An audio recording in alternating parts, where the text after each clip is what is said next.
No, and it just doesn't add up. Well, because what America is for, many people, it differs based on your culture, based on your politics, based on your religion, Hmm. you know. I mean, some churches say the Pledge of Allegiance to church. Like, what are we Yeah. doing? Yeah. You know, what are we Yeah. doing? And some city councils have a prayer before they start the meeting. Like, again, what are we Only doing? in. Again, what are we doing? So again, we say freedom of religion, we say separation of church and state. No, But we there's don't not. actually believe that. That's all small talk, right? Yes. And that is all it's it's propaganda is what it is, right?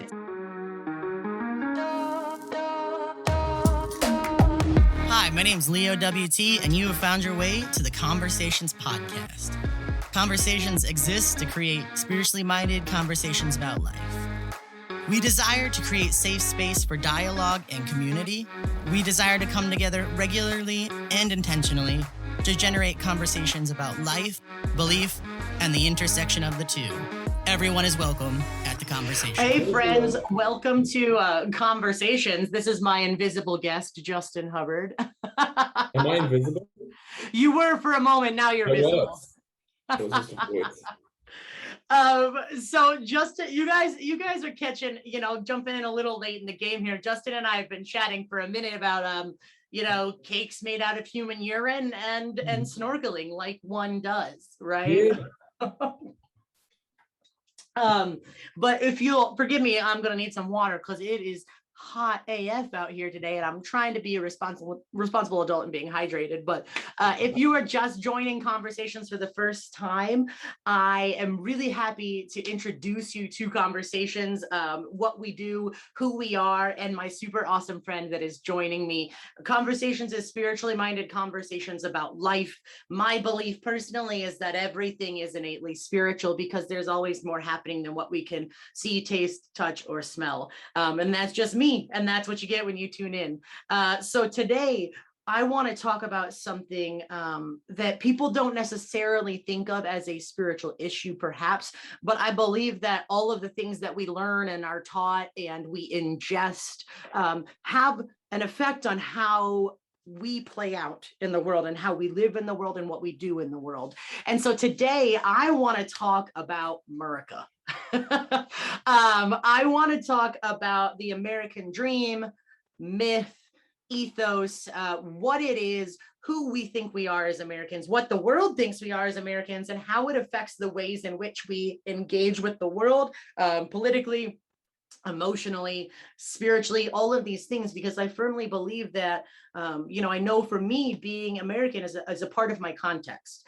And so for me, I have to first acknowledge my Americanness and see the things that I have been taught because of my Americanness. And then I can learn how to navigate that in the world. And so Justin, my friend, is a history teacher. So he knows his stuff when it comes to American history.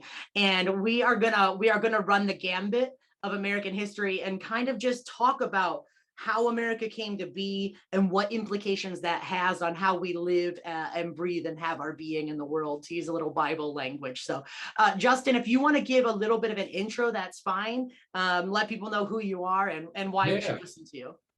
Yeah, so I mean, I am a social studies teacher. I haven't taught American history in a long time. I mean, my focus has been global studies for a long time, has been social studies skills and civics. Okay. So that's really where my forte is, but I like talking about American history because I don't get to that often. But it always comes from like a social justice or like sociology lens. Like why do people do what they do? Like why are our groupthink and culture as Americans, like what's that about? Yes. That's what I like talking about when it comes to American history. But as far as what I do outside the classroom, and shout out to my school, by the way, I teach at Salamanca. Salamanca, thanks to one of the groups I'm advisor of, has the pride flag on school grounds. I have not seen another school I haven't seen another school that Yeah. has the flag flown all the time on school grounds, so it's a pretty awesome school. So, Yeah. send us your kids because we like to teach them. Salamanca, New York. Send your kids. Send your kids. No, it's great. Great school. I love my job. I'm also the coordinator of the Jamestown Justice Coalition, which is a social justice group in Jamestown, New York. If you want to check out the Post Journal today, we were in it. We had a school board meeting last night. Good times. And geez, I think that's it, right? I think that sounds good. You're also a husband and a father and all of those other things. Dad. Yes, husband, dad. That's what my summer's been consumed with, really. It's just the kids and my wife, Lindsay. And yeah, so it's been great. But this is also fun to talk about. I know, right? I know. So for those of you who don't know, I'm sharing this on the conversations page for the record. For those of you who don't know kind of where this conversation came from, there was a post on the Conversations official Facebook group, which if you're not a part of, it would be super dope if you added that. That's where a lot of our digital interaction comes from, really just building this community and a safe place where we can engage with different ideas, but from a spiritual lens, right? Like we're talking about things on a bigger picture, and it is an assumed safe space, and respect is demanded, not earned, right? So if you come in, you're gonna have a respectful conversation, and we have great conversations because of that. Someone posted some sort of post about the Puritans, and it was like basically plot twist. In America, we learned that the Puritans came to exercise and celebrate religious freedom, but in other countries, the Puritans were regarded as religious zealots who were kicked out of their country, basically. And so that got my mind going down a rabbit hole, because that is the narrative that I have heard. And I am in graduate school, and I'm a conscious, sentient human being who likes to learn. And this is what I've heard. And it really tripped me up that like the rest of the world is quite likely hearing something else. And then a couple of people in the group that are Canadian commented, and one of them that's Irish commented, they're like, yeah, no, we didn't learn that about America. Like, this is what we learned. So it really got me going down this rabbit hole of, wow, there's some shadiness going on between what we're taught and how it affects our world. So naturally, I got to hit my man Justin up. So I think I might have tagged you in that post, like, bro, fact check this. Yes. No, and I love it because and there was a lot of truth in that post, because the sad thing is this, because as a history teacher, we always get that question of like, why don't you teach the truth? Right. And it's not that we don't teach the truth. Like some teachers don't teach the truth. Like some teachers are bad teachers. They're bad socialist teachers. There's bad people in every job. There's bad socialist teachers too. But the problem is that I've noticed as a social studies teacher is a lot of what like American citizens are talking about when they talk about history is what they learned in like elementary and middle school. Mm-hmm. They're not focusing on that high school education. Mm-hmm. And then they're not bringing that education any further, So when some people find this stuff out, it's like, why wasn't I taught this? Yeah. And it's like, well, and that's part of the problem. So the solution to that, I think, is one, like never stop learning. But two, we have to stop like the fairy tale myth garbage that we teach in elementary school. Yes. Because it's not true. Yep. And the only reason it's there is to make cute stories, to make kids and parents comfortable. Mm-hmm. Like that's not the truth. Yeah. And when it comes to history, like we don't have to make it a fairy tale. We don't have to make it cute and cuddly. Tell the kids these events that actually happened, Yep. And just report it. When we had Mark Charles on here, who is a Native American activist, author, and former presidential candidate, he was talking about the American myth. And that was kind of what Well, a lot of things have built up to the point where I'm ready to engage this conversation. But that was a really big thing that struck me, because so much of it is mythology. Like, we talk about Thanksgiving so that we can make cute little paper turkeys and little hats and send them home with our kindergartners. But like, this is not that. And so I'd love to kind of jump off from that point. Talk to me about the Puritans, talk to me about early America, talk to me about the stuff that makes us us, and then we'll jump into how that kind of can shape our actions in the world. Yeah. So, okay. So when it comes to the Puritans, and we're not gonna talk about the Pilgrims because they're not as interesting, honestly, in my opinion. Like, the Pilgrims came here and they were separatists when it came to their religious beliefs in relation to the Anglican Church, which is the Church of England. They came here and like their story for the first year was just about how many of them starved and how they could barely survive because they didn't have the resources. They left to start, a new world, a world of God in their eyes. The Puritans were not like that. The Puritans were basically like told to leave England. Awesome. Yeah. And not saying that England was great at the time, so, and let's start, we can't start at the beginning, right? We can't start with Lilith, but we will start with the Anglican Church. Okay. So the Anglican Church, it started as a form of Protestantism off of the Catholic faith. The problem is all of the other Protestant faiths started from a place of like faith, or started from the ideas of, how many sacraments should there be? Right. Things like that. Or what is it? The term means how we worship. Oh, like liturgy? Orthodoxy? Yeah. Is it liturgy? Liturgy. Liturgy is how we do services, and orthodoxy is how we practice our faith. Exactly. So those were the arguments. That's what Martin Luther, John Calvin, all these people were about. Not the Anglican Church. The Anglican Church started because King Henry VIII wanted a divorce. Yep. He wanted a divorce. The Archbishop wanted to give him a divorce and went all the way to the Pope. The Pope's like, no, you cannot get this marriage annulled. And he's like, guess what? I just started my own church. Boom. Yeah. So we're already coming like the roots are bad. Okay? Yeah. When it comes to this. So now we're in England and we have the Church of England, and it's a mess because they're basically an Anglican in the United States, we would call it Episcopalian. Yeah. Okay? My buddy in high school was Episcopalian, and I did not know what that meant. And he told me it's Catholicism without the guilt.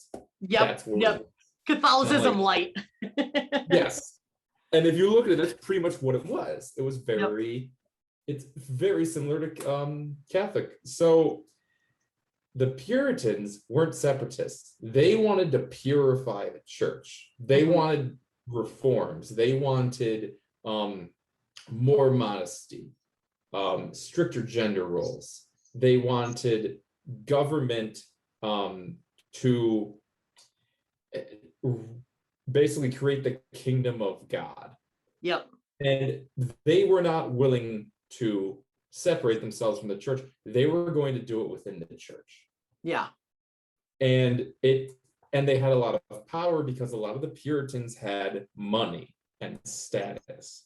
Yeah. So that's where it got really bad. Eventually what happened is the King of England got rid of Parliament and made it illegal to try to reform the Church of England in any way, because he saw it as a check on his power, and then started arresting, beating, persecuting some of the Puritans. I don't see how that could go wrong at all. Just complete unfettered power in the hands of one person. Yeah. So what could go wrong? Exactly. So I mean, and the thing is, like, the Puritans were not cool. Yeah. They were not great, but like neither was the English monarchy. It never has been. Right. So that's why they left. The problem is they left for what they called religious freedom. No. They wanted they wanted freedom from being persecuted themselves. They wanted to do the persecuting. Right. Like they didn't want freedom for everybody. Yeah. They wanted freedom for themselves. Yes, it's freedom for me. No, that's exactly what it was about. So, and that's where the Americana starts, because they put in that word religious freedom. Yes. And in the United States, we throw around the term religious freedom a lot. We do. We really do not mean religious freedom. No. In any way. No, not at all. Yeah. Like all you have to do, the New York City mosque. Yep. Right? That was going to go in a couple blocks away from where the World Trade Center was. Oh, God.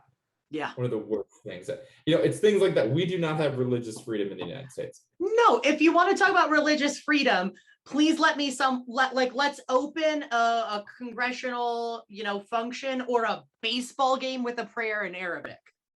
Yes. So let's do about religious freedom then. Yes. No, people will lose. When things like that happen, people lose their mind. They do. Absolutely. In our Pledge of Allegiance, we say one nation under God. Yep. We do not have religious freedom. Yeah. That's an opinion, obviously. Right. I think that we have religious toleration. Like barely tolerate. Right. Like we're just crossing into that precipice, right? It is not illegal to follow any religion. But as a society, it is not socially acceptable to follow certain religions. Absolutely. Oh, absolutely. It's not even Biden is only the second Catholic president, right? Like if we want to talk about, that's just a difference between Catholicism and Christian that most people don't even know, right? Is that there's that division, and that's like cousins. Like we're not even getting into diversity there, really. No, we're still talking about the same dude. We're still talking about Jesus. Literally.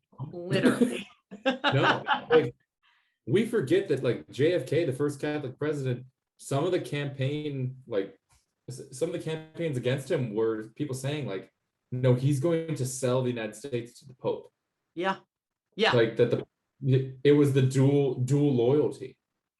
That's what we're talking about. So that's why that term religious freedom, it is not what they were here for in any way. Exactly. And like you said, that is the roots of the Americana and of the American myth, and it had only built from there. I know that you have some other thoughts about early Americana, especially in terms of witchcraft and other happenings there. Talk to me about some other ways in which this seed of Americana began to germinate for us. Oh yeah. So and it starts right at the bat. So you have the issue with religious freedom. Then you have the issue with what they actually created. What Roger Williams, I think. No, not Roger Williams. I forget the exact guy's name, but what the actual charter was there to do. Okay. What the Massachusetts Bay Colony, what they saw themselves as. They did not see themselves as a colony. They saw themselves as creating a city on a hill. So, and word for word is that they wanted to create a city on a hill that all other civilizations would look up to. As this is how you start a country. This is the ideal form of life. Yes. JFK has used that in his speeches. Ronald Reagan used that on their speeches. Yep. That right there is the core of American exceptionalism. Yes. The idea that we are different than every other nation in the world. Yep. And we are the presumed gold standard, despite being one of the youngest countries in the world. We are the presumed gold standard. And what becomes, I think, dangerous about Americana and American exceptionalism is when you tie in that religious element of Christian nationalism as well, where I'm not even going to say religion. We're not putting religion in equal importance. We're putting Christianity, specifically like Reformationist evangelicalism. And we are marrying that to this American idea that naturally you should be looking at us and following what we do. Like the city on a hill is biblical terminology. Yes, absolutely. Yeah. And it goes to, so when we're talking about, when we were kids, it was America, the best nation in the world. Absolutely. Like, absolutely. Yeah. It's bred into you, and it comes a lot from this. And with the Puritans, you have to understand how really like wide that web gets, because it's not just, it's not just New England, or it's not just Massachusetts. We're talking Rhode Island, we're talking Connecticut, New Hampshire, all of those states, commonwealths, were started because different Puritans got kicked out. So they started their own, and some of them were for like noble reasons, like the guy that created the guy that was the founder of Providence, Rhode Island, which eventually just became this, the state of Rhode Island. He was kicked out because he said that the colony should have no charter because they stole the land from Native Americans. Oh, interesting. Yeah. And then he actually, like, when he was kicked out, he had to live with the local tribes for, I want to say, a year. And then eventually he was able to get the territory of New Hampshire and create his own colony. So some of them are noble reasons. And then like within all the ugly, bloody, oppressive stuff in the early America, there's also great things, like that I did not know. And I'm like, oh wow, that is something great, Yeah. Then there's also terrible things. Right.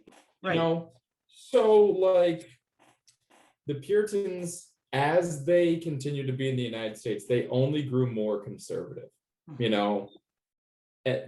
so it just got deeper and deeper. And the leaders, the head of the church was the same as the head of the state. Big problem. What could go wrong? Big problem. The doctrine eventually became that the only way that you can get salvation is through God. Not good deeds, not salvation only comes through God. So, and I haven't heard this term before, but I loved it. It was, I'm going to mispronounce it, antinomianism. Okay. Yes, antinomianism, which is the idea that no matter what you do, as long as you're down with Jesus, you are saved. Right. And then you're tying that in to this structure you're building. Yep. Nothing could go wrong. It just the idea of that it does not matter what you do on earth. Yeah. As long as you're down with Jesus. So sins are then just on the table. Yep. Yeah, there's this like diplomatic immunity, which is literally borrowing from an American political phrase to talk about this religious situation that's being created. Like, you cannot talk about the development of evangelicalism and modern Christianity without talking about the development of and perpetuating of Americana, right? And the idea of divine discovery and the idea of manifest destiny. Like, people came over just assuming that they were, sent by God or brought by God, right? And that sets one's psyche up in a certain way to, even if you have the best intentions, you're still presuming like your own infallibility or divine providence. And that sets you up to be able to 5, 6, 7, however many generations down the line, do some dangerous and crazy shit and pawn it off, And it's so, and there's always danger in groupthink, right? There's always danger in groupthink and tribalism. But when it is justified by faith, justified by your religion, by this omnipotent power, then it becomes really dangerous, because then what happens is, and with groupthink, then you start to see every action your opposition takes as evil. Yep. And you start to justify all of your evil actions. Yep. And that's where the crazy stuff of the Puritans comes in. Yeah. That's where, when we talk about the witch trials, and it's, again, when we talk about American mythos, we say the Salem witch trials, and it's like, ooh, spooky. Like, no, there were no witches. There was no magic. There was none of that stuff. Right. And like, kudos to this, to the town of Salem for like marketing that, right. Putting the witches everywhere. They're like, oh, look, it's spooky here. And they got like fortune tellers and crap. That's not what happened. What happened is basically there was like diseases, hard times, and teenage girls that had a mass hysteria. And the answer to that was, we're going to murder 19 people. Yeah. Like, that's what it was. Yeah. There's nothing cool about that. No, no. But in the American myth, like, even when we talk about the Salem witch trials, like, we still call them witch trials. No, they weren't witches. Yeah. They were regular people. And most of the time, these people were oppressed others. Yeah. I mean, the first three that were killed in the Salem witch trials, so the Salem witch trials basically started, I think, because, and there's a number of theories, but a lot of it comes because of the issues with patriarchy. So the men obviously were in control of everything. And then even medicine at the time, medicine was not medicine. Medicine was religion. Yeah. It was that way for a very long time. Same issue with the Crusades. We should talk about the Crusades later too. Oh my God, yes. So we're just talking about justification of like crazy stuff. But anyway, so these doctors would try to solve all the problems. Why is the cattle getting sick? Why are these kids getting sick? And they couldn't solve the problems. The issue with that is, if I am if I'm the doctor, I know nothing about medicine. So eventually I'm going to call the pastor, who's also like the leader of the town. Yeah. If he can't solve the problem, he looks very weak. Yeah. System of patriarchy and machismo, you cannot show weakness in any way. So he has to blame the problem on something. Yep. And that's where witches come in. It must be the devil. Yeah. Obviously the devil. Yes. And these are people that believe the devil is real and acting on our planet constantly. Yes, absolutely. Constantly. So that's where I think a lot of the patriarchy comes from, but also because of the victims of all this. The victims really, perceived victims really could be the perpetrators of all this issue. Were teenage girls that were having fits and uncontrolled movements and screaming and all this stuff. People have no idea why they did it.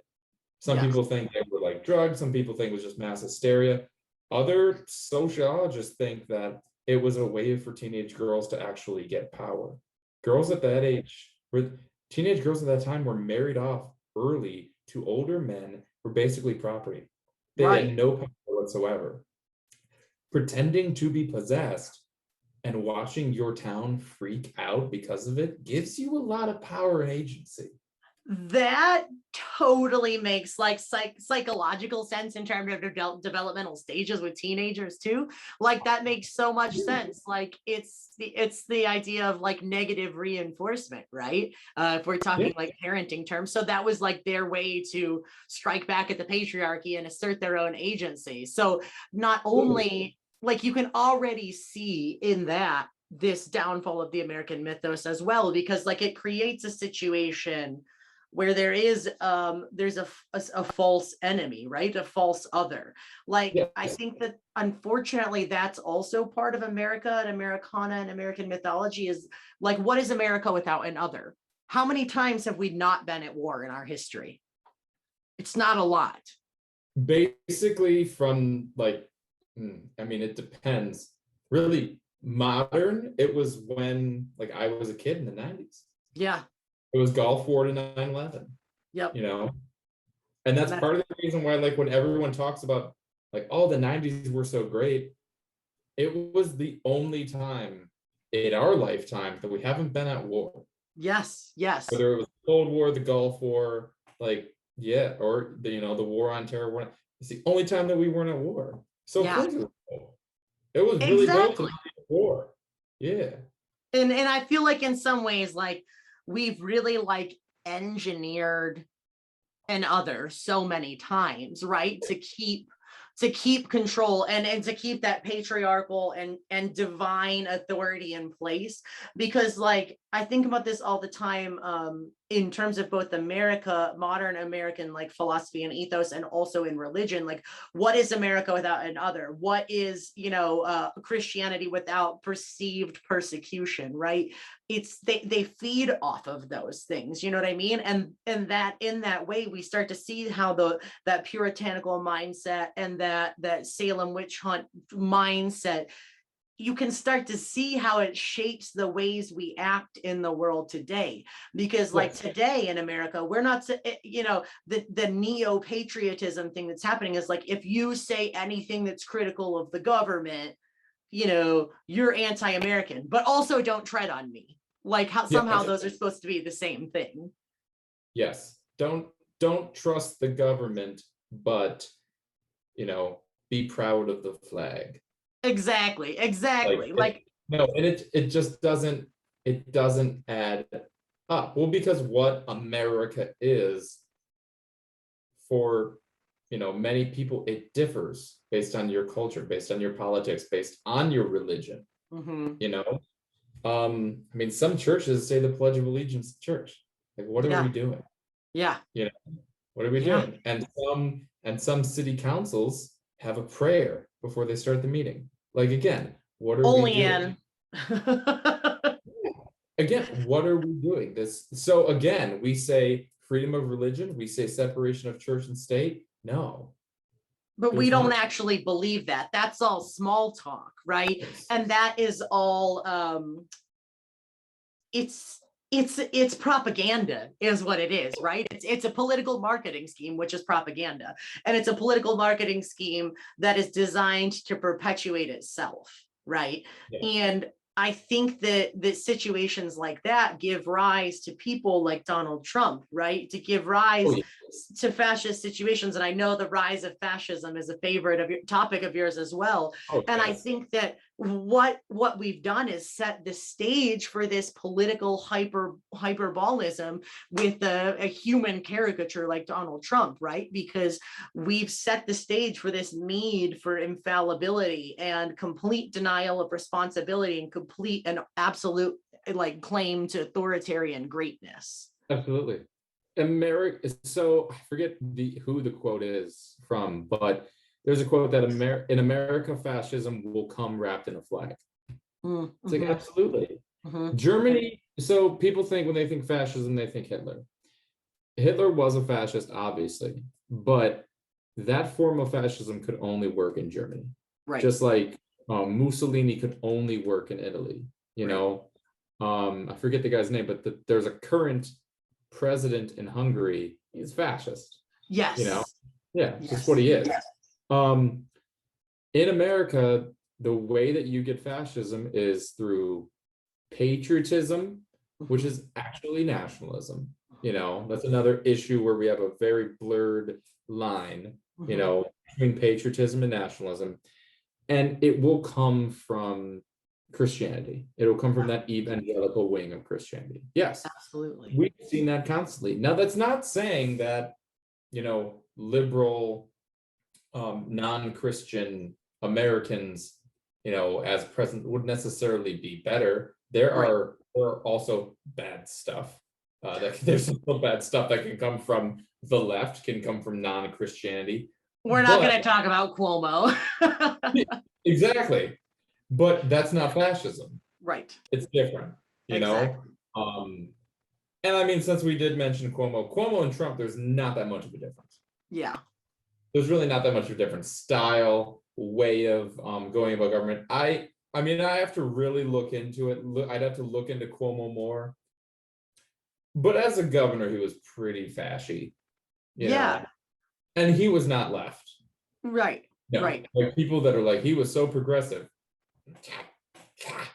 Nah. Like, no, don't forget, like downstate New York, Trump and Cuomo both came from it. I'm just saying.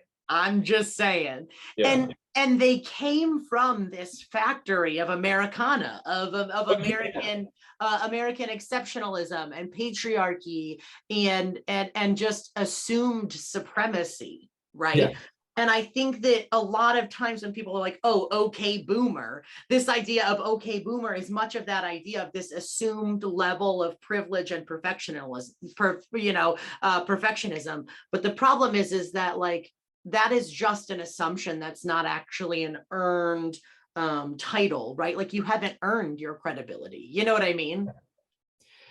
Yeah, like we have this weird, and I don't want to get too removed from the witches. Yeah. They're fun.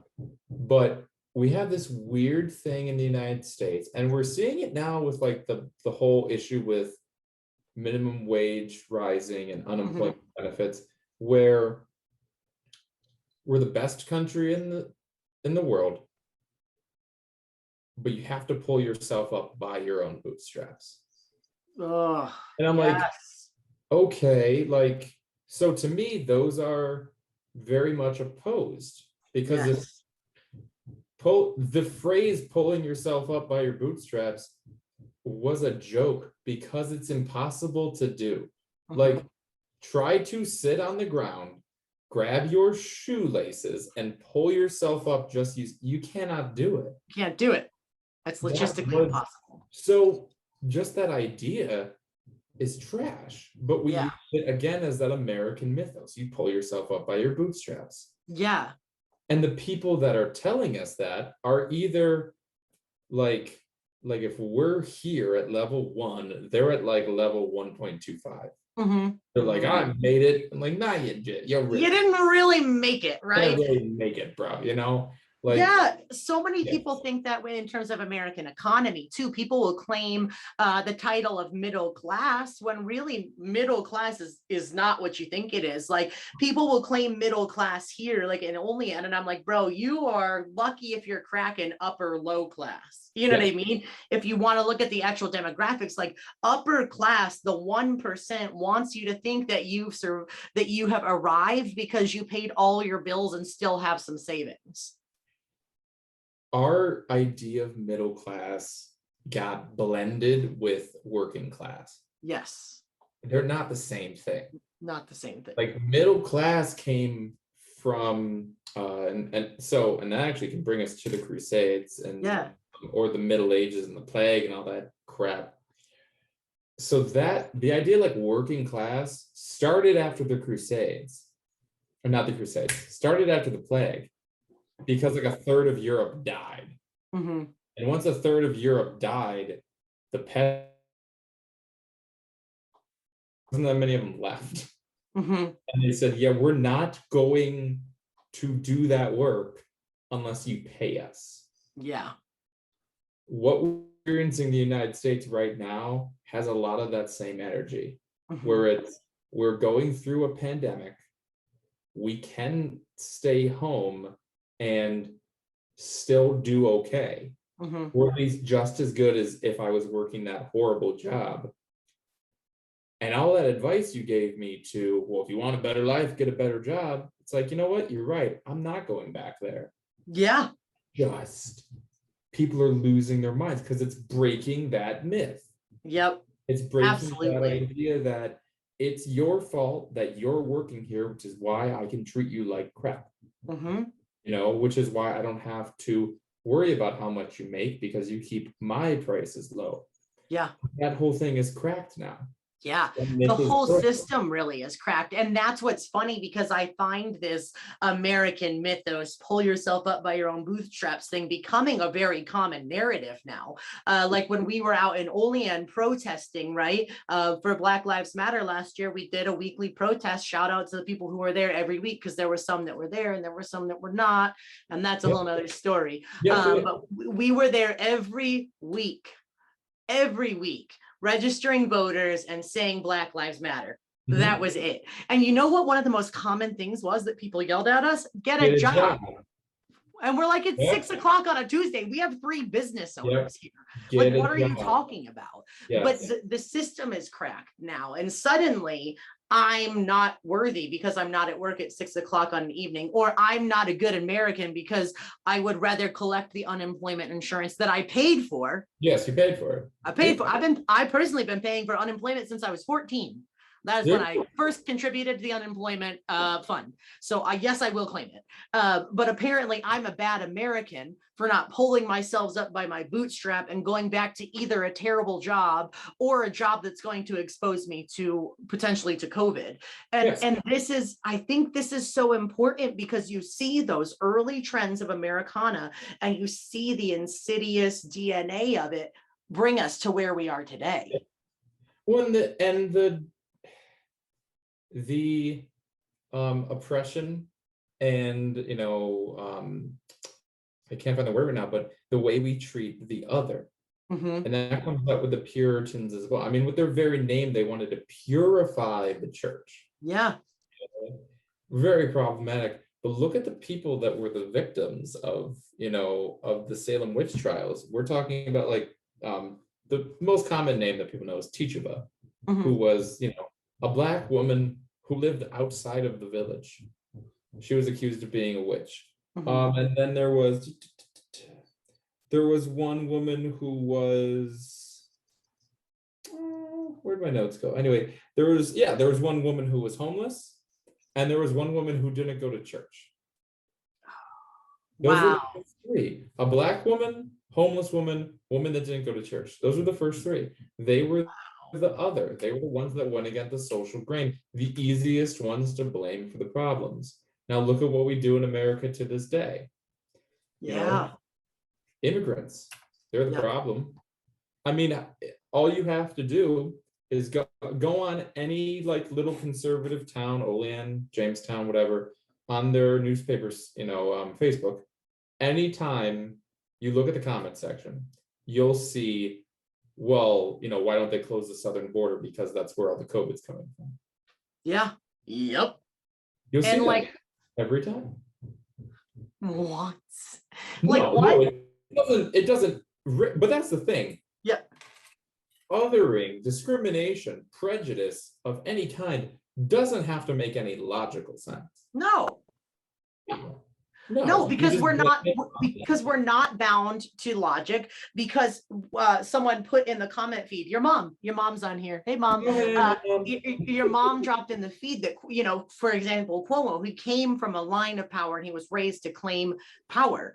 And that's that is one, again, those insidious trends of Americana and patriarchy, and this system that we've built is we're raised to claim power and we're raised to blame the other. And so these historical trends lend themselves into our political and religious and social and economical ideology that we have today. And on both sides. Yes. And on both sides with it, we're doing this othering. I am constantly talking and reading comments and just having these conversations with Democrats that are blaming our low vaccination rates on Republicans. Now, it is true that, like, trending wise, white males that are more conservative have low vaccination rates. New York City has extremely low vaccination rates. Brooklyn is at like 30% vaccination. The Black community has very low vaccination rates. Hispanic community has very low vaccination rates. There are layers as to why. Veterans have low vaccination rates when it comes to COVID-19. Yeah. You've already I've been taught, shot up with a bunch of stuff at that point if you're a veteran. and I have personally talked to 3 veterans who that is exactly why. Yeah. Because Yeah.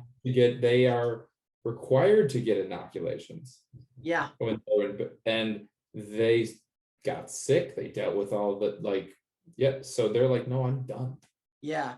You Yeah. know? Also, healthcare, when we make something like healthcare about profit and teach people that this is something that is not a necessity, not a human right, then we're making it something that you can kind of you make your own choices when it comes to your healthcare and really if you want to go bankrupt or not. And then we wonder why people won't get vaccinations. They're like, yo, I haven't had healthcare in 10 years. COVID, I'm good. Yeah, exactly. Like it hasn't been an option for me for 10 years. And I think that's a really interesting point that you bring up, that it comes from both sides of the table, which is an unfortunate part of American mythos, is that there's only 2 sides to a table. I think the table's round. You know what I mean? Yeah. But it's much more of a demographic thing than it is a side thing. And I think that's another place that our ideology twists us, our American ideology twists our thinking and skews our thinking into this polemic other, when really, like I said, the table is supposed to be round all along. Yeah. Well, and we're tribal, so we think that that people don't have these layers, right? Right. And we're puritanical, so it's either or. It was hyperbolic from the start. America was founded in hyperbole. Yeah, you aren't seen as your multidimensional self. You're not intersectional. You're Democrat, you're Republican, you're white, you're black, that's why LGBTQ freaks so many people out. It does. Oh my God, people cannot handle me being non-binary. They're like, but you have a beard. And I'm like, so like, do we want to talk about that? Because like we could talk about other anatomy, you know what I mean? And that's it. I love the people. Sorry to interrupt you. I love the people that when you make your videos and stuff, and they're like, hey, you're a guy, deal with it. You were born a man. And I'm like, Thank you for that confirmation. Gender euphoria. You know what I mean? I love that. But for those of you who haven't seen it, I had a TikTok go viral about being non-binary and about my pronouns being they, them. And one of the biggest comments from trolls was, "You're a guy, get used to it." Plot twist, I was assigned female at birth. So thank you, trolls. Thank you for doing me a favor here and just affirming how effective my transition was. But we can't do non-binary nature. It just... No, I mean, even myself, like I try to be progressive and, a good ally to the LGBTQ community. But even sometimes with me, I'm like I have to think. Right. That's stuff because that's how we were raised. Yes. That's the culture, that's the nation, society that we're in. Yep. Yeah. And these layers of culture, the roots of who I am, some of the roots are great, but I wish we would talk about the real great things when it came to US history instead of the fake, the fake things that don't exist. Let's go there for a moment, because I do truly believe, now, I struggle with this because in a lot of ways, I believe the American system is working as it was designed to work, which I think is a fundamental flaw. But I think there are some good things, that at least things that I was taught about America, that do give me hope, right? And I do think that there really is, at least in rhetoric, there's supposed to be an idea of liberty and justice for all. Now, if we actually lived up to that, America would look a lot different. But do I think that maybe that's a part of the American DNA that we should aspire to, right? Like I see America as an aspirational thing that we should be. Yes. Like the goals that were laid out in the beginning, and not really in the beginning as far as because we also don't talk about what our actual history is as far as how we created this country, because we completely forget about the Articles of Confederation, which is, like, this we had a country that wasn't really a country for a little while, and it didn't work. Yeah. It was broken, it was bad, But when we're talking about our current Constitution and the Declaration of Independence and the idea of America, like, we're talking about a nation built on the idea of natural rights, right? That you have the right to life, liberty, and property. Fantastic. Yeah. These are things, yeah. Yep. These are things that, and at the time, other nations did not have that. Russia, you still had serfs, which were basically enslaved people that were just tied to the land. Yeah.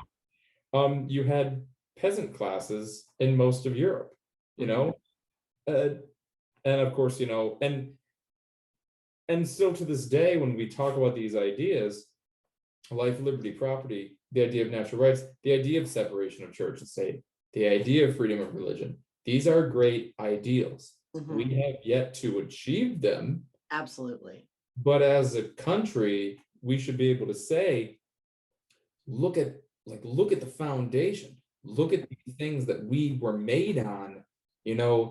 We haven't gotten there yet. Let's keep going forward. Yes. But the problem is, then it's like, why aren't you proud to be an American? Right? It's, what's funny is there's an idea within biblical and Christian circles of biblical literalism, right? And so for those of you who are watching who might not be familiar with this, the idea is that a lot, especially evangelical American Christians, will claim biblical literalism, which is like, I just believe what the Bible says, which in a lot of ways is a cop-out. But in a lot of ways, right? It's flawed. Like, it is flawed at its very core. It is. It's flawed at its very core. And I always like to use the phrase, I take the Bible too seriously to take it literally. And so I see it as a book full of aspirations, played out by flawed actors, right? And I also see it as a book that was not penned by God. Sorry if I'm freaking anybody out right now, but giant sky dad didn't come down with his sky big pen and write the Bible, right? But I see it as a book of tales that give us aspirational ideas to work towards. And I also feel like there's a lot of that within Americana, as we have these like almost constitutional, patriotic, nationalist literalists, but we've forgotten about the spirit behind what we were trying to work towards. Flawed AF, actors that were flawed as fuck, people that were flawed as fuck, decisions that were flawed. But there is an aspirational idea that I think has value in the world. Like you said, there were still serfs.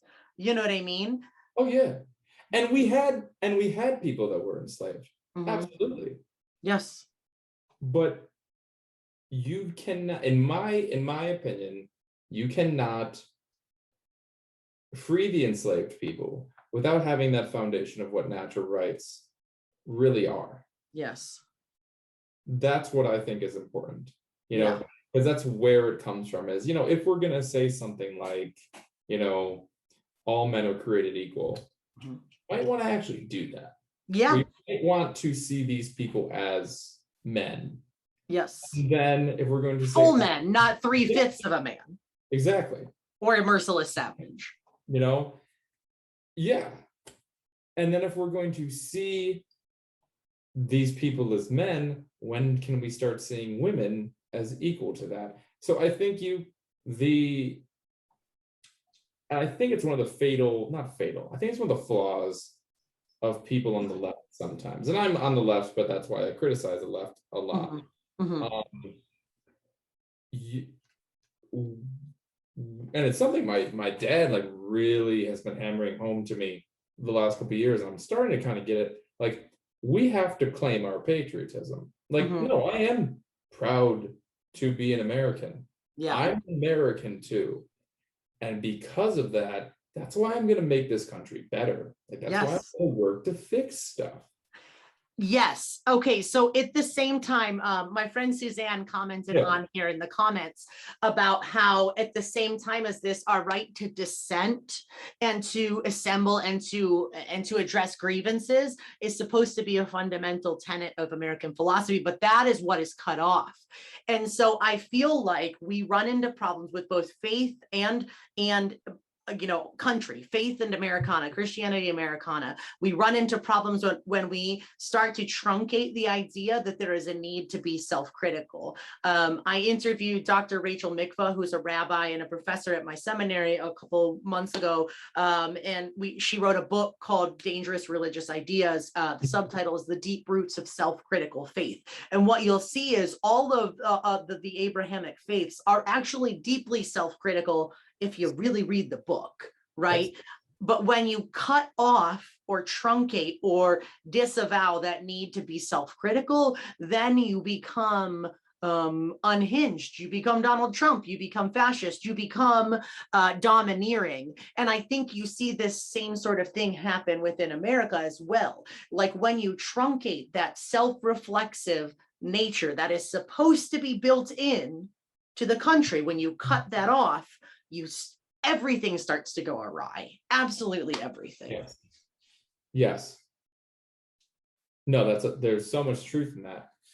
Because I mean, and you have been protesting, I've been protesting. We were told to get jobs. We were told why are criticized for protesting. Throughout the entire history of the United States, protesters and activists have always been criticized. Always. This like the country started because of a protest. Exactly. Exactly. And then protests. That's actually kind of not necessarily true. Like the Boston Tea Party was more of a riot than it was a protest. Like the damage to the property was like in today's dollars, millions of dollars in property damage. You know? But that is glorified. Right. Because it's a part of history. Right. But if we protest the systemic, disenfranchisement of people of Black and brown skin, that's unpatriotic. Yes. But there's so much cognitive dissonance there. And I think that we have to realize that like a system that is flawed is going to have ramifications that have systemic effects on groups of people. Like the idea that systemic racism doesn't exist is mind-boggling to me. I have had conversations with college-educated people who I would have considered to be friends, and they will argue left, right, and center that systemic racism does not exist and that white people can experience racism. And I am like, how? You know what I mean? How? Yeah, but like by definition, it doesn't make sense. But that's also part of the American myth. We teach kids in elementary school that racism died with Martin Luther King. That we used to have slaves, and then we fixed it because we had Abraham Lincoln. Yeah. And then women couldn't vote, but they had suffragettes. They fixed it. Racism. And Martin Luther King fixed racism. Fixed it. And he did it by being nice. Don't be mean like Martin Luther, but like Malcolm X. Don't do that. He was bad. Yeah. Martin, good. Malcolm, bad. Exactly. No, that's it. But that's the problem with how we teach social studies at the elementary level, because it's all this, this idea that these problems are solved, gone. And that there is no ripple effect, that it doesn't take generations to weed these things out. Right. And you're teaching them that these things are done by one person each time. Yeah. And that these things are just problem solved. Yeah. Fun. And we teach so many aspects of history in the elementary school level like that. Like Thanksgiving. Thanksgiving was this fun potluck between the native people and the Pilgrims, and they met and they had dinner and they were friends. And then they were just friends. Don't look into it any further. No. Yeah, nothing Don't peel back the surface. Nothing Yeah. bad happened to natives. And then what happened next? Good night. Yep. See you later, kids. Take your construction paper hats home. Absolutely. And that's where like, to me, that's where the fun starts. Like, that's the fun part of history that we don't talk enough about. Like, okay, the Thanksgiving idea, the dinner, that happened because they were talking about creating a wartime alliance. Mm-hmm.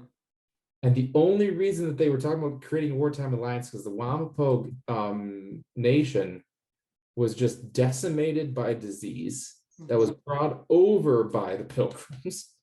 Okay, because that's the one thing that Europe definitely brought over was a lot of diseases. Yeah. And the Pilgrims were on their last legs because they barely survived the winter because they had no idea how to survive in this climate. They had no idea how to survive in America. So they created that wartime alliance, and they actually went about it for a little while. Then eventually there was more war, more disease, and they completely wiped out that tribe. Yeah. But that's where you talk about, like, that's the interesting stuff. Like, wow, there was a wartime alliance. Yeah. Like, wow, both of these, like, they had to try to come together and compromise. And then you can talk about how, who were they getting into a war with? Right. Other Native American nations. Why would Native Americans fight Native Americans? Because they were not monolithic. Mm-hmm. There were thousands of different nations, each with their own culture. You see how we went from like this stupid cookie cutter fairy tale lie to, wow, look at all this. A whole story.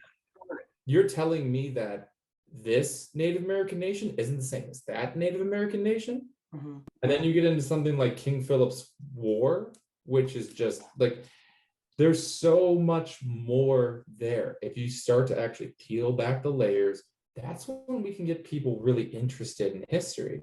Yeah. Yeah. And I think that in that process, like it's like an age-old phrase, like I feel like a fortune cookie saying it, but like if you don't know history, you're doomed to repeat it.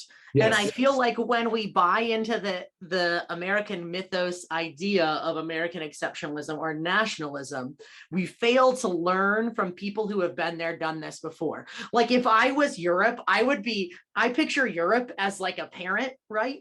Looking at a teenager being like, yeah, try that. Nothing could go wrong. You know what I mean? Like we're a part of the American mythos is this infallibility that we think we're exceptional and we're not going to do the same shit that other nations have done. Yeah. Like, I feel like every nation at some point's got a fascist in there somewhere, right? Yeah. And there's a rise and there's a fall and there's shifts and there's changes and there's governmental restructuring, but nope, we got it right on the first shot because we're white and male. Yes. We did it right. Nailed it. Best country in the world, and we're never had any problems. America, fuck yeah. Okay, now I'll ask you. Yeah, exactly.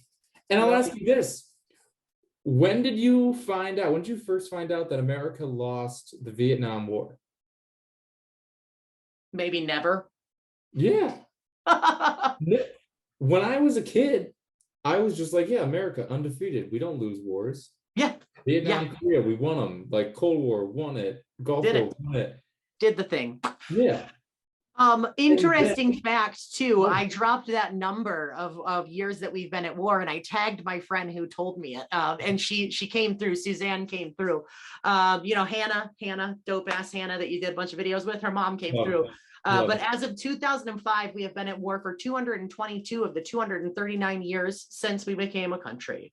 But we've been at war since then too. So now we're more around 228 years of our 245-year history. We've been at war. Yes. And I think a lot of that is the 90s. Yeah. Right? Yeah.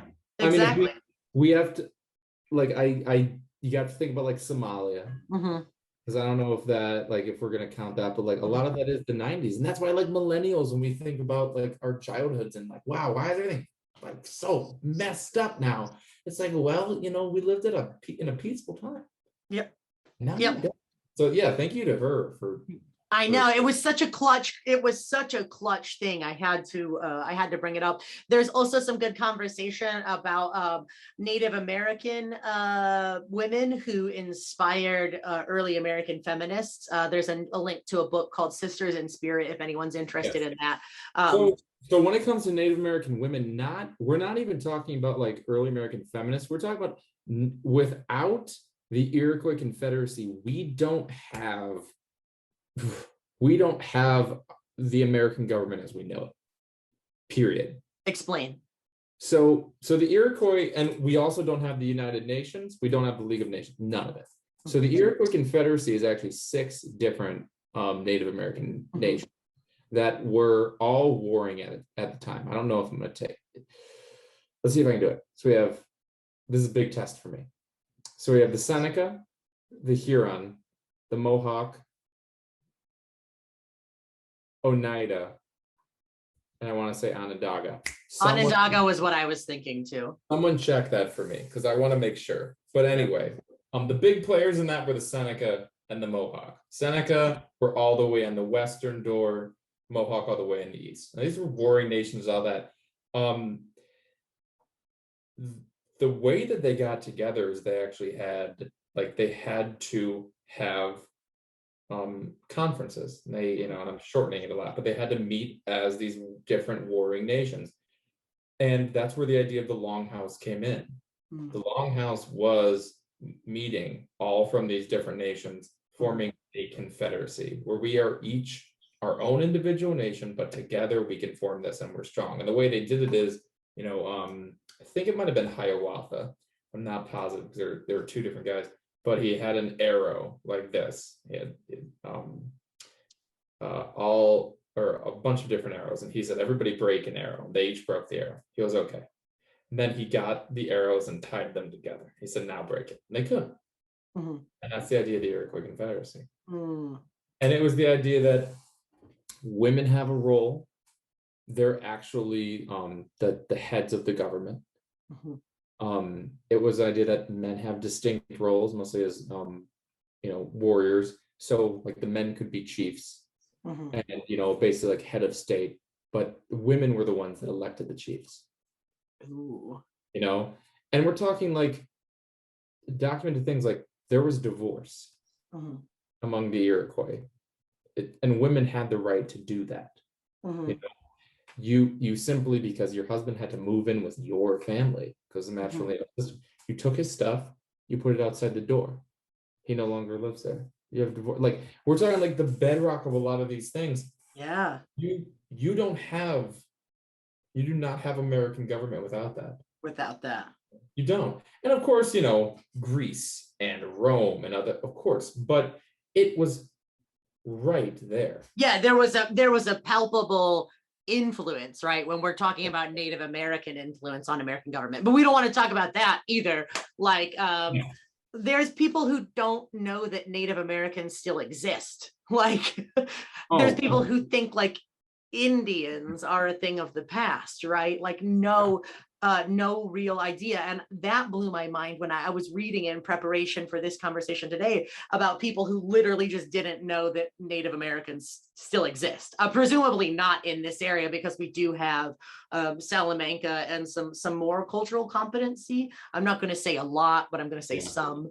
But there's that therein is an absolute antidote to the kryptonite of American exceptionalism, because I think American exceptionalism, Americana thought, American myth, Christian nationalism, all of these things are actually a weakness, because they keep us isolated from other good ideas and they keep us focused on the things only that we can generate within our own being, right, of America. We don't take hints from other cultures. We don't take advice from people who have done it before. We don't take in the beauty and the wonder and the strength and the nuance of Native American culture. We don't take that in because not us, not our guy. You know what I mean? And I want to correct myself because I massacred this. I knew I would. So it's Seneca, Cayuga, Onondaga, Oneida, Tuscarora, Mohawk. So I think I mixed up at least one of them. Yes. People will blame me for, and they should. Appreciate the fact check. Yes. But no, absolutely. Like we don't take advice from other nations. We also don't learn from those other nations' mistakes because we're exceptional. Right. Think about COVID. Yeah. Before it actually got here, did anyone think that it would? No. Most people did not. There were some, like, I'll give credit, and I won't drop his name here because I can't with students, but I had a student that in like late January that year, he was like, yo, like COVID. And he's like, no, like you need to look at what's happening with the coronavirus in China. It's bad. Yeah. It's going to get here and it's going to be horrible. And I was like, whatever, kid. Like, you know, swine flu, you know, Ebola. Like I've been, and this kid he was right. He was dead on. And I saw him back in school this year after being shut down a year, and I was like, bro, you were right. You called this. Go buy lottery tickets. But go buy lottery tickets because this was a complete myth that happened completely randomly and no one could have predicted. Yeah, like you got it, bro. But no, like we think that we're exceptional. We think that that's not going to affect us. But we also don't think that we don't take advice from other countries. Mm-hmm. We don't think that our problems are ever going to meet us. Right. A lot of that issue comes from war. Yeah. We don't get attacked. Right. We do the attack. Look at what happens when we get attacked. Yeah. Pearl Harbor, 9/11. Yep. We lost our minds. Yes. Yeah, it's like a man cold. You know what I mean? How women are always saying like the man cold, like it's just, we just lose our minds at the smallest, notion that how someone else acts could affect us. We don't vibe with that. We're exceptional. Yeah. You know what I mean? Yes. And we have just you get a sliver and you're like, I'm gonna die, you know? Exactly. Like, welcome to America, right? Like, do you need a Band-Aid? Yeah. We have just a few minutes left, so I want to kind of bring this home, but I feel like, and I would love to get your thought process on this maybe, but I feel like we've laid out a pretty good case for the idea of American myth and Americana and ethos. How do you think that we begin to personally, right? How do you think that we as people begin to deconstruct this idea of the American myth and the privilege and thought process that it brings with it? Because I think if we're going to change our country, we've got to change as individuals first. So do you have any thoughts or ideas on, what you've done to be a person who questions what you've been taught more? Yeah, and I really try. So as a teacher, as a social studies teacher, there's like a ton of different lenses that people use. Like some do teach from a very patriotic point of view. I don't really do that. But my weakness sometimes is that I think I'm too critical, Mm-hmm. But I work with other people, they're like, no, you're not really critical enough. Uh-huh. So if you're looking into history, I would try to look at it from look at it from the standpoint of like trying to get the whole truth and know that absolutely everything you touch is bias. Mm-hmm. The source has bias. You are going in with your own biases. Just know that. Yeah. And know that when you're looking at history, it's not good, bad. It's not black and white. It's not these people are good, these people are evil. Mm-hmm. It's that problem again with the binary that we have in our society, right? Mm-hmm. The founding fathers, good people, right? Confederate generals, bad people. Mm-hmm. Civil rights leaders, Martin Luther King, good guy. Malcolm X, bad guy. No, how about just people? Mm-hmm. And here you're gonna get like Justin's Christianity. Whoo, it's rare to see. But if we're going into this with the mindset of Christians or with people of faith at all, people are sinners, which means people make mistakes. Everyone is flawed at their core. That's why we have Christianity. That's why Jesus died. Right. So when you look at history, look at them the exact same way. Yeah. Look at these people the exact same way, you know, when it comes to what you're really looking at. And it's not saying that some people aren't great. Right. And some people are complete, like, horrible monsters. Hitler, it's safe to say, I give you permission to say that he's a shithead. He's a horrible monster. Bad guy, you know? Bad guy. Martin Luther King, we can say good guy. Yeah. You know? But when you're looking at Martin Luther King, also look for his flaws. Yes. Look for his flaws. Do that, because you'll learn how he overcame them. How cool is that? Right, exactly. So, like, you look at yourself and you're like, wow, I'm not perfect. You're right. But Martin Luther King, this good guy, made some mistakes. He did some bad stuff. He questioned things he did at the time. Look at Selma. I mean, Selma, he legitimately had children go out and demonstrate because he knew that they would get arrested and fire hosed and have dogs in on them, and that would get the most attention. He did that on purpose. He put children in harm's way. Yeah. What the hell? That seems horrible. But you know what? Was it justified? Because they were already in harm's way just by merely being Black and American. Like, that's where the fun and interesting things comes from. That's where the learning comes from. I was just say, that's where the nuance and the growth comes from. And I think that that's been true, you know, speaking from my own vantage point, because that's the one I can best speak from, right?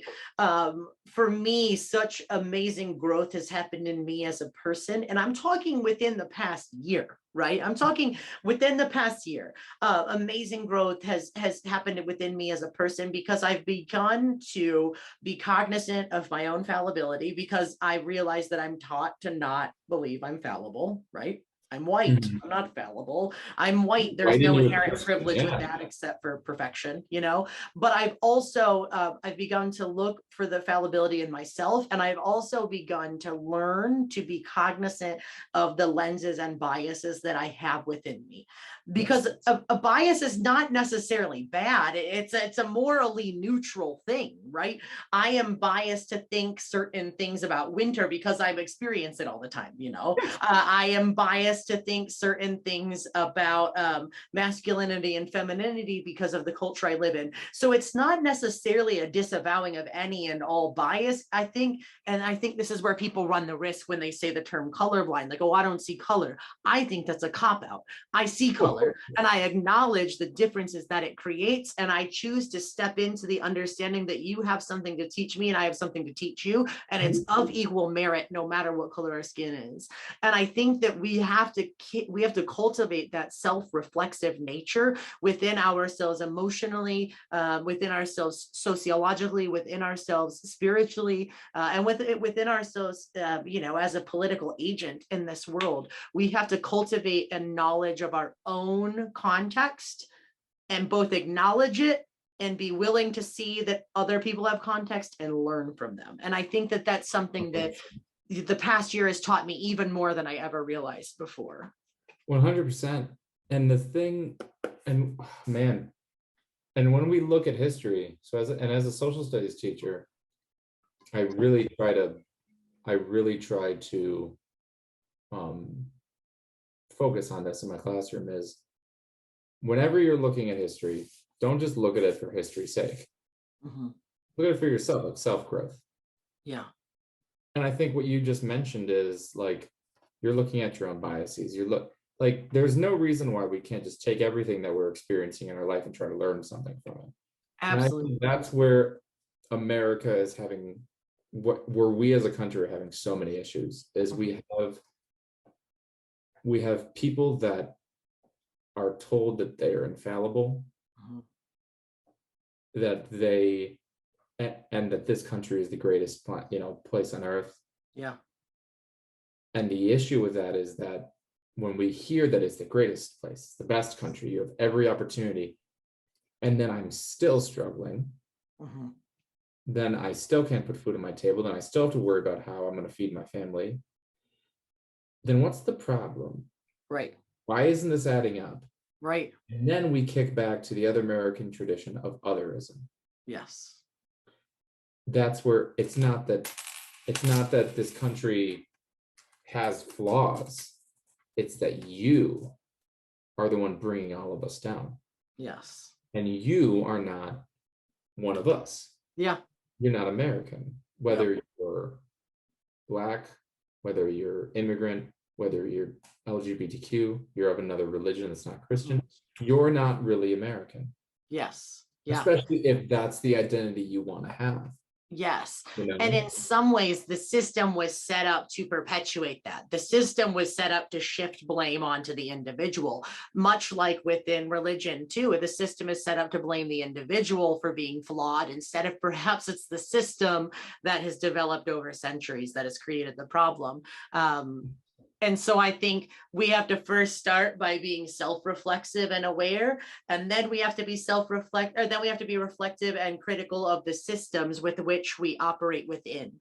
Because I don't think any change, and this is something that any social worker will tell you, is that you can't create any change without both direct service and policy work. You cannot create change in people's lives without both of those things. And I think that that is what will lead us forward as America, as people of any sort of spirituality, is when we can hold in both hands an idea that we need to change and the system might need to change also, and both are of equal importance, you know. I think that that's the important thing. There is not enough, doesn't matter how much you attack systems, if you have flaws in yourself and you have just, if you have morals that are, or your morals and your actions are diametrically opposed, that is not going to work. Yeah. But there is not enough work you can do on yourself. Yes. To you personally overcome systems that are unjust. Yes. Yeah. It takes both. That's why I like that. And if you want to get real, the Bible is a book as much about personal development as it is about the overthrow of corrupt systems. And that dog will preach for hours, right? But the Bible is a book about the overthrow of oppressive systems as well as the growth of the individual. So I like my young Jesus going into the temple and just flipping some tables, man. People forget that was a part of the whole shtick, right? Like that was a part of the shtick. Like the crazy part of Christianity, like Jesus flipping tables. They forget they forget my girl Lilith. They forget what is it, Revelations, where Jesus comes back and he spits sword from his mouth on a horse of fire. Like they forget this stuff. And even in our history, like we forget the cool stuff. Like we forget during the plague, the flatulets that were like, you know what, God's not curing enough of us, we must be the problem. I don't want the plague, so I'm gonna beat myself in the streets. That's the fun stuff because it's crazy. And you forget that. But just right there, and people are like, well, why is it interesting to you and how can you connect that to yourself? Jesus flipping tables is overthrow of these institutions, saying that these institutions are unjust, therefore we must dismantle them. Exactly. Flatulets in the streets, when they were beating themselves, they were taking the power into their own hands, saying we don't need our priests. Which at the time was revolutionary. Oh, that dog will preach as well. We hated those people. We hated them. And that's why, let's bring it back to the Puritans real quick. Whenever someone was, tried as a witch, done all these things, they always told them, like, you have to repent your sins, you have to forgive it.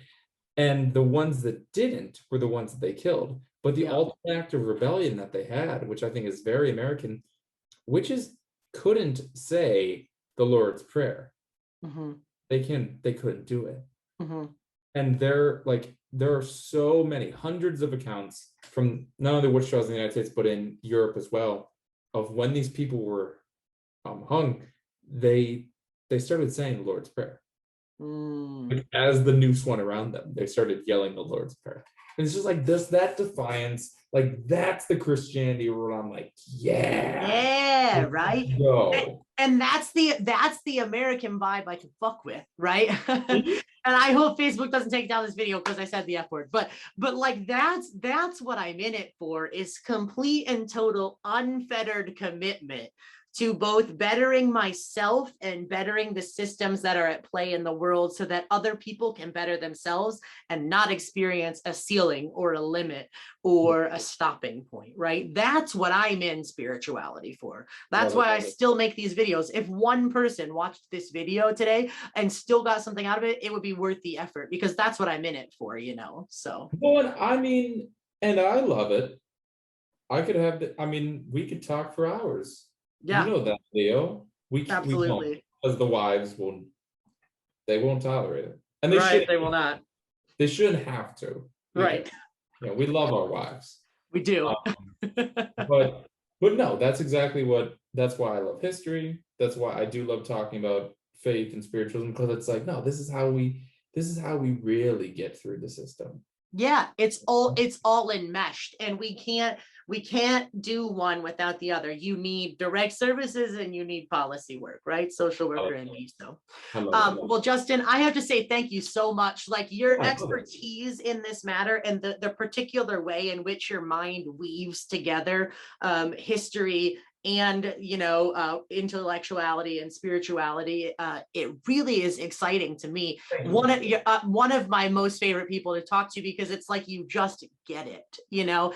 So I have to thank you for your time away from your wife and kids, and for your, you know, your official fourth appearance. Right, you're only the second person in history to do this. Now, yeah, it is four. Wow.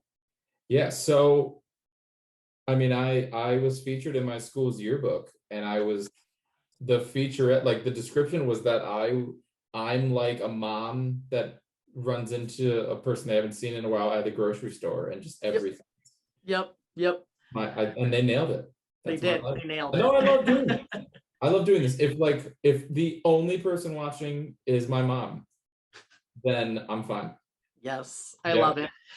If there's any way that is there a way that people could get in touch with you or contact you if they watch this and they'd like to chat with you more or see more about your work?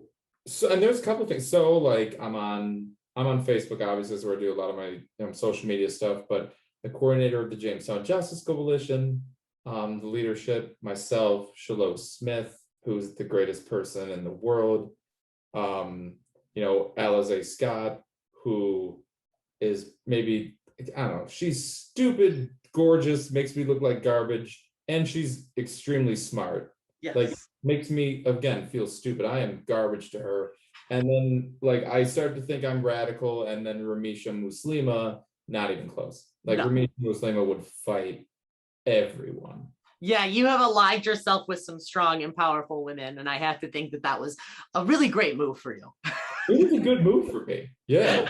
And I would say they make me look good, but again, like, sitting on a panel with all three of them, I look like garbage. I do. Yeah. It's like when Elle posts anything on her Facebook and she's like, I'm having a bad day, and I'm like, you're having a bad day. I'm having a good day and I can't level up. Yes. Yeah. This is what I got. The resume is short, and it's exactly right. So people can hit you and your coworkers up through the Jamestown Justice Coalition on Jamestown Facebook. Justice Coalition. Also, there's just a lot of great organizations in Jamestown. So check out Jamestown Pride. They do great things. The shirt that I'm wearing right here is Father Bernard's Blessed Biscuits. This comes from our mental health association. Oh my God. What they're actually doing is they're helping people that had chemical dependency issues. And they're the ones that make these dog treats, and they're helping them get jobs, learn how to get back into the working world, run businesses. Like, this is Sean Jones, that his project, like, they're doing great things. So there's a lot of stuff. So check out JJC, but also check out Jamestown Pride.